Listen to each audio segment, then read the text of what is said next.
শুনানি না হলেও দীর্ঘ 17-18 দিন পর গতকাল অবশেষে চিন্ময়প্রভুর সঙ্গে দেখা করতে পারেন রবীন্দ্র ঘোষ।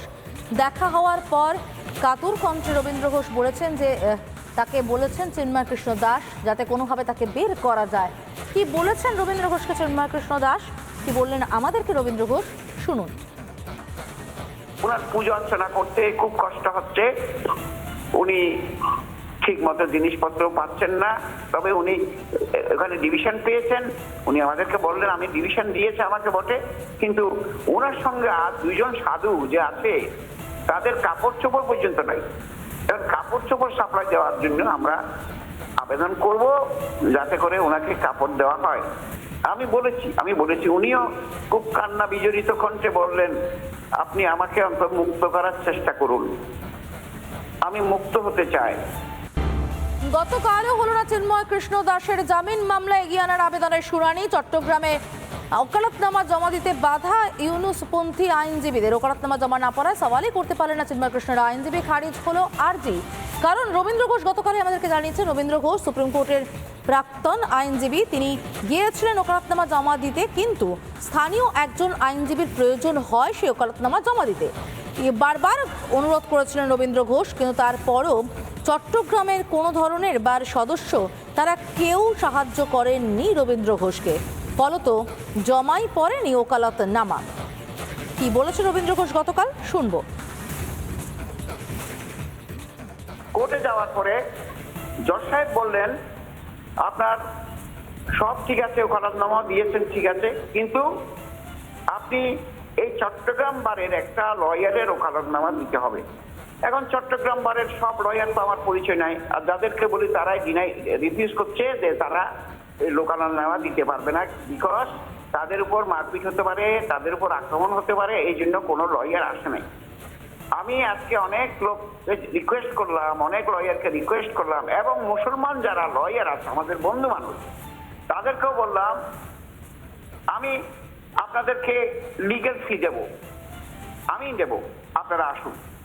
বার অ্যাসোসিয়েশনের ওনারা একটা লোক এই প্রভুকে সহযোগিতা করতে রাজি নয়।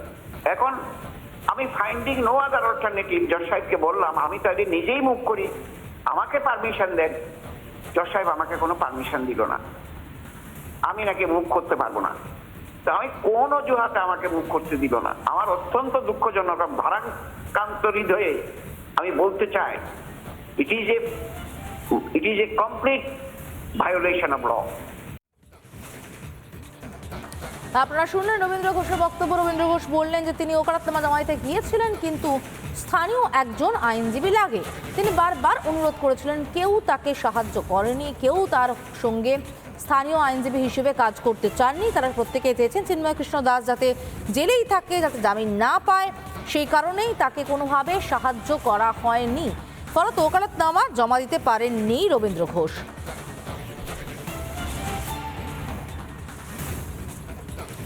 প্রাক্তন রাজ্যপাল তথাগত রায় এবং আন্তর্জাতিক সম্পর্ক বিশেষজ্ঞ রাজাগোপাল ধর চক্রবর্তী কি বলছেন তারা শুনে নেব।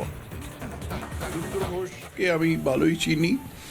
উনি অসম সাহসী লোক এবং বহুদিন ধরে এই নির্যাতিত হিন্দুদের সমর্থন দেবার জন্য আইনের রাস্তায় যা করা সম্ভব সমস্ত করবার চেষ্টা করেছেন।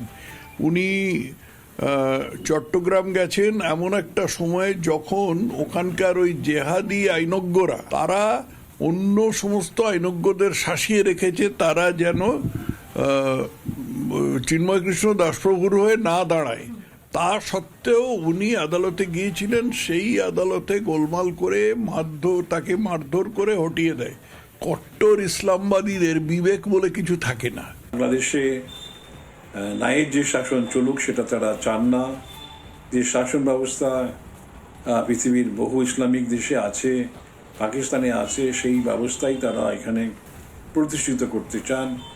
এবং এখানে দেখা যাচ্ছে যে ফ্যাসিবাদের সঙ্গে তাদের যে ভাবধারার কোনো তুলনা নেই, এবং যারা সেই ফ্যাসিবাদকেই এখানে গ্রহণ করতে চাইছেন তারা আইনের প্রতি তারা দায়বদ্ধ নন, তারা মৌলবাদীর কাছে দায়বদ্ধ। এটাই কিন্তু বাংলাদেশের একটা ভয়ানক দৃষ্ট হয়ে দাঁড়াচ্ছে সারা পৃথিবীর কাছে। বাংলাদেশের নাগরিকদের এবার সামরিক প্রশিক্ষণের বার্তা। বিএনপি নেতা হাফেজ উদ্দিন আহমেদের। যুদ্ধ করতে চাইছে বাংলাদেশ, যুদ্ধের জন্য প্রস্তুত হতে হবে বাংলাদেশিদের। প্রত্যেক ছাত্রকে রাইফেল চালাতে জানতে হবে বলছেন বিএনপি নেতা হাফেজ উদ্দিন আহমেদ। যুদ্ধ যদি তারা শুরু করে, এই যুদ্ধ আবার তাদের দেশে গিয়েই শেষ হবে। আমরা প্রত্যেকটি বাংলাদেশি নাগরিককে সামরিক ট্রেনিং দিয়ে প্রস্তুত করব যুদ্ধের জন্য। প্রত্যেকটি ছাত্র যেন রাইফেল চালাতে। যুদ্ধ যদি তারা শুরু করে, এই যুদ্ধ আবার তাদের দেশে গিয়েই শেষ হবে। আমরা প্রত্যেকটি বাংলাদেশি নাগরিককে সামরিক ট্রেনিং দিয়ে প্রস্তুত করব যুদ্ধের জন্য। প্রত্যেকটি ছাত্র যেন রাইফেল চালাতে জানে। এবার নজর রাখবো বাংলাদেশের দিকে। বাংলাদেশের চরমে ভারত বিদ্বেষ। হাস্যকর আস্ফালন গণপরিষদের যুগ্ম সচিব তারেক রহমানের।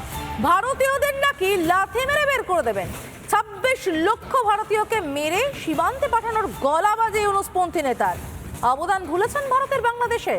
তারেক রহমান ভুলেছেন যে আজ যে দেশে তারা বসবাস করেন সেই দেশ আলাদা দেশের মর্যাদাই পেত না যদি ভারত না থাকতো। কি বলছেন তারেক রহমান, শুনুন।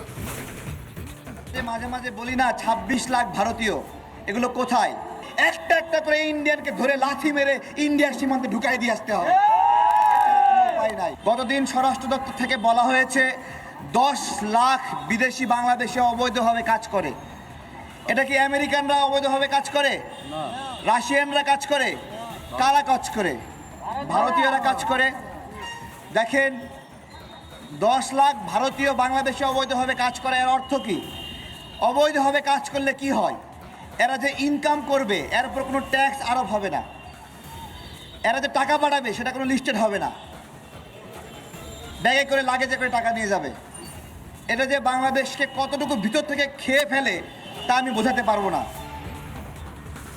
তারেক রহমান ভুলে গেছেন আজ যে বাংলাদেশ করছেন সেই দেশটা দেশই হতো না, তারা পূর্ব পাকিস্তানি থেকে যেত যদি না ভারত ঝাঁপিয়ে পড়তো উদ্ধারের জন্য। আজকে যে দেশের স্বাধীনতার কথা বলছেন, যে দেশের কথা বলছেন তারেক রহমান, সেই দেশটাই তো ভারতের সৌজন্যে মুক্তি পেয়েছে। তারেক রহমান খালি বিদ্বেষ ছড়াতেই ব্যস্ত। বেঈমান ইউনুসপন্থী ভুলে গেছেন ভারতের অবদান। আমরা আসলে ভারতের সাথে বন্ধুত্ব চাই, আমরা ভারতের সঙ্গে কোনো বন্ধুত্ব চাই না। আপনি এই ধরনের বক্তব্য দিতে পারেন না, এটা কোনো শর্ত শুদ্ধ না। আচ্ছা করার জন্য না। আচ্ছা, আমরা ভারতের সাথে অবশ্যই শত্রুতা চাই না, শত্রুতা চাই। যে অবস্থা আমরা শত্রুতাই চাই, বন্ধুত্ব চাই না। আপনি এই ধরনের বক্তব্য দিন না। দাঁড়ান, এই ব্যানারে একটা দায় আছে না, আপনি কথা বলেন। না না না, এটা আপনি এই ব্যানারে এই বক্তব্য দিতে পারবেন না। আপনি তারেক ভাই আমার কোনো বক্তব্য আসলে চেপে গিয়েছে যে ভারতের সাথে আমরা শত্রুতা চাই না। আমরা অবশ্যই ভারত প্রতিবেশী রাষ্ট্র হিসেবে, বৃহত্তর প্রতিবেশী রাষ্ট্র হিসেবে ভারতের সাথে বন্ধুত্ব চাই। এই শব্দটার সাথে আমি একমত।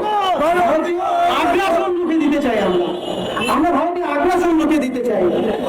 তার মানে এই না ভারতের সাথে শত্রুতা তৈরি করতে চাই। ভারতের সাথে শত্রুতা তৈরি করাটা আমাদের কাম্য না।